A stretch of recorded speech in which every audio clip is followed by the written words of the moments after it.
Welcome to the Project 40 Happy Hack on developing strategies for coping. What is coping?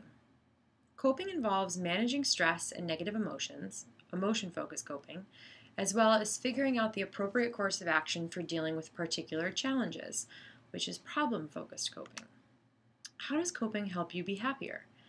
First off, if you are able to cope with negative emotions and stressful events in your life, you may take more chances. When you take chances, you are challenged and you grow. Second, if you have skills to cope with traumatic experiences, you are better able to see the quote-unquote silver lining. You might have increased social support, a new sense of efficacy and self-worth, and a heightened sense of appreciation of everyday life.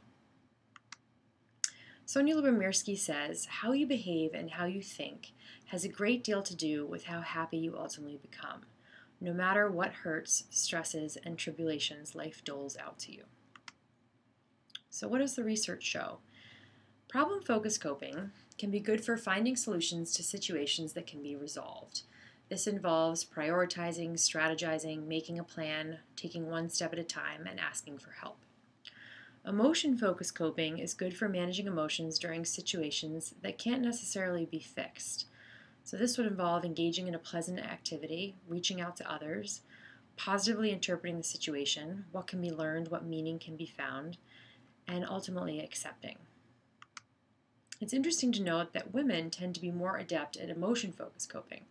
Men are better at problem-focused coping. Everyone can benefit from training in the style of coping that they are less skilled at.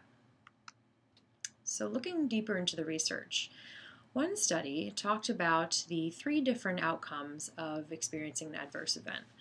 The first is survival, where there's permanent impairment of functioning. The second is recovery, where an individual eventually returns to the original state of functioning. The third is thriving, where that individual rises above the original state of functioning. So what makes an individual get to the thriving state? 2 really important keys for coping are social connections and finding meaning. One study of women diagnosed with cancer showed that those who sought social support after surgery showed an increase in the immune response against cancer cells.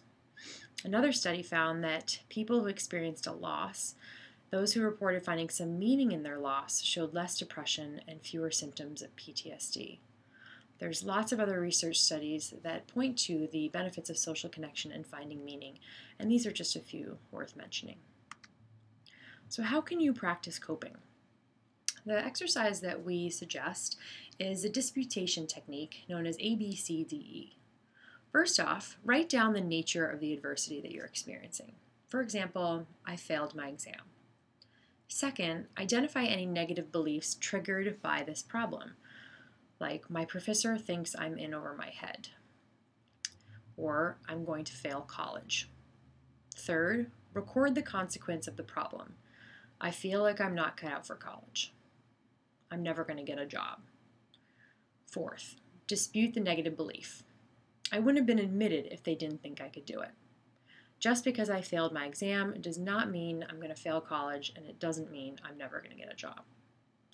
Fifth, energize by considering the more optimistic explanations for your problem.